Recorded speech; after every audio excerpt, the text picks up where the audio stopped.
नमस्कार। मैं वसंत रावल ज्योतिष विद्या ज्ञान चैनल के अंदर आज मैं आपको बताने आया हूं कुंभ लग्न की कुंडली के अंदर उत्तम कक्षा का संतान सुख कैसे देखा जाता है। कुंभ लग्न की कुंडली के अंदर आज मैं आपको 18 प्रकार के अलग अलग नियम बताने आया हूं और इन नियमों के आधार पर हम लोग ये सुनिश्चित करते हैं कि व्यक्ति को संतान सुख कैसा प्राप्त होगा। तो आइए देखते हैं। अगर कुंडली के अंदर यहाँ पे 11 नंबर लिखा हो तो समझ जाना ये कुंभ लग्न की कुंडली है। पहला नियम, कुंभ लग्न की कुंडली के अंदर पंचम भाव के अंदर बुध स्वगृही होकर बैठा हो तो ऐसे व्यक्ति को बुध की महादशा, अंतर्दशा, प्रत्यंतर दशा के अंदर उत्तम कक्षा का संतान सुख प्राप्त होता है।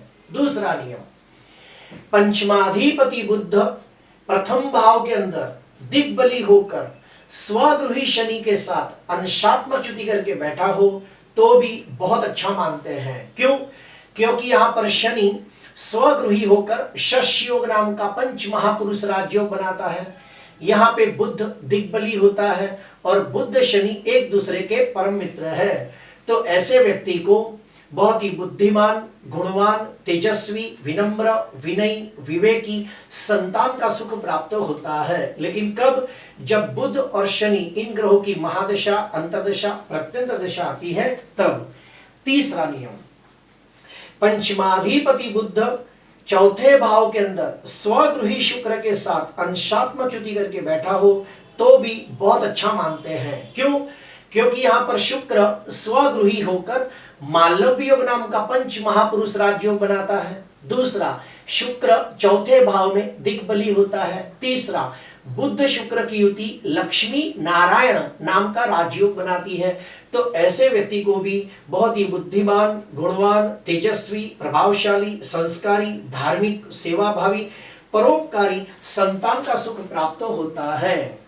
चौथा नियम, पंचमाधिपति बुध चतुर्थ भाव के अंदर उच्च के चंद्र के साथ अंशात्मक युति करके बैठा हो तो भी बहुत अच्छा फल मिलता है। क्यों? क्योंकि यहां पर चंद्र उच्च राशि में बलवान होता है। दूसरा, चौथे भाव के अंदर चंद्र दिग्बली होता है। तीसरा, चौथे भाव के कारक है चंद्र और बुध। तो ऐसे व्यक्ति को भी बहुत ही सुंदर, आकर्षक, तेजस्वी, प्रभावशाली, आज्ञाकारी संतान का सुख प्राप्त होता है। पांचवा नियम, पंचमाधिपति बुध पंचम भाव के अंदर स्वगृही होकर लग्नेश शनि के साथ अंशात्मक युति करके बैठा हो तो भी ऐसे व्यक्ति को बहुत ही बुद्धिमान, गुणवान, संस्कारी, विनम्र, विनयी, संस्कारी संतान का सुख प्राप्त होता है। छठवां नियम, पंचमाधिपति बुध पंचम भाव के अंदर स्वगृही होकर भाग्येश शुक्र के साथ अंशात्मक युति करके बैठा हो तो भी ऐसे व्यक्ति को उत्तम कक्षा का संतान सुख प्राप्त होता है। सातवां नियम, पंचमाधिपति बुध सप्तम भाव के अंदर स्वगृही सूर्य के साथ अंशात्मक युति करके बुध आदित्य योग नाम का राजयोग बनाता हो तो ऐसे व्यक्ति को बहुत ही बुद्धिमान, गुणवान, तेजस्वी, प्रभावशाली, विनम्र, विनयी, विवेकी संतान का सुख प्राप्त होता है।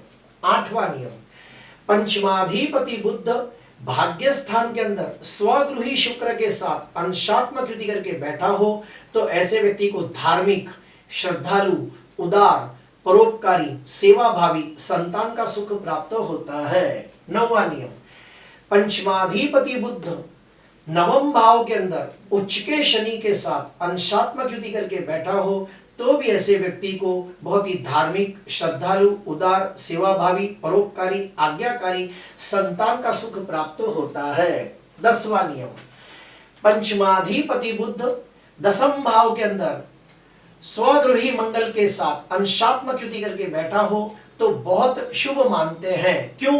क्योंकि दसम भाव के अंदर मंगल स्वगृही होकर रुचक योग नाम का पंच महापुरुष राजयोग बनाता है और कुल दीपक नाम का भी राजयोग बनाता है और दसम भाव के अंदर बुध को कारक माना गया है।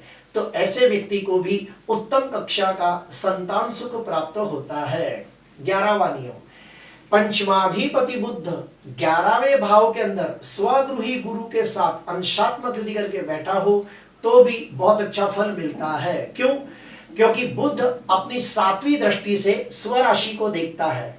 दूसरा, संतान सुख का कारक ग्रह गुरु वो भी अपनी 7वीं दृष्टि से पंचम भाव को देखता है। तो ऐसे व्यक्ति को भी बहुत ही बुद्धिमान, गुणवान, तेजस्वी, प्रभावशाली, स्वमानी, स्वाभिमानी संतान का सुख प्राप्त होता है। 12वां नियम, पंचम भाव के अंदर बुध स्वगृही होकर बैठा हो और उसके ऊपर गुरु की 5वीं शुभ दृष्टि पड़ती हो तो भी ऐसे व्यक्ति को उत्तम कक्षा का संतान सुख प्राप्त होता है।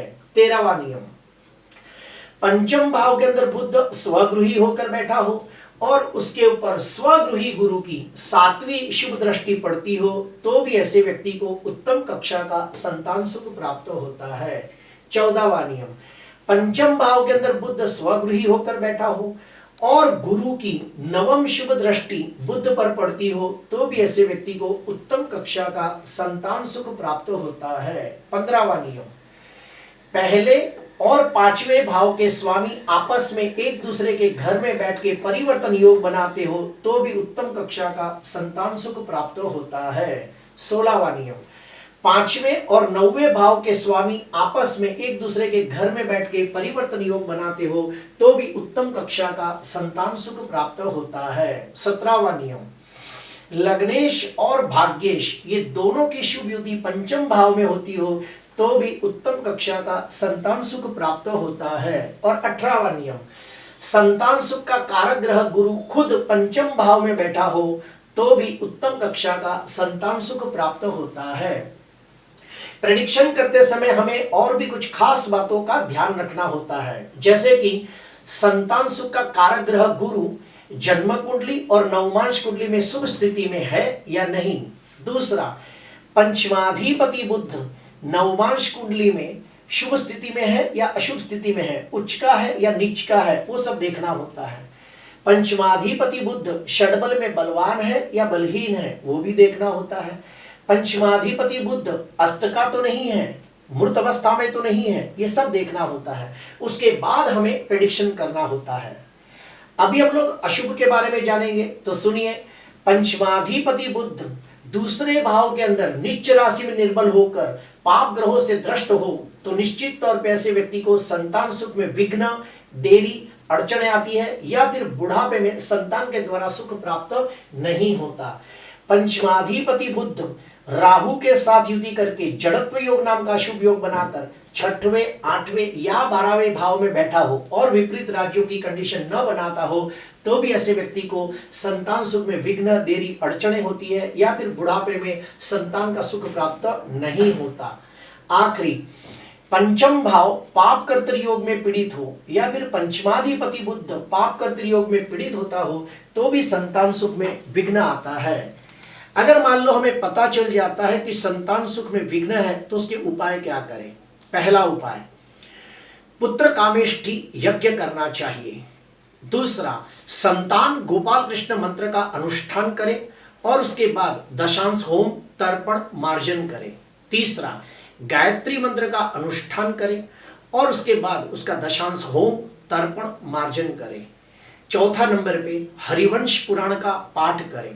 पांचवा और सबसे पावरफुल उपाय, किसी पवित्र तीर्थ में जाके, जैसे हरिद्वार, प्रयाग, त्र्यंबकेश्वर जैसे पवित्र तीर्थ में जाकर अपने पूर्वजों के आशीर्वाद को ग्रहण करने के लिए नारायण नागबली नाम की पूजा करें और हो सके तो साथ में त्रिपिंडी श्राद्ध नाम की भी पूजा करें।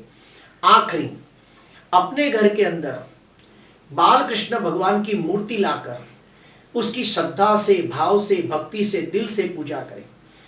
मैंने आपको जो 5-6 उपाय बताए हैं, अगर ये उपाय को दिल से, श्रद्धा से, भाव से, भक्ति से किए जाए तो निश्चित तौर पे उत्तम कक्षा का संतान सुख प्राप्त होता है।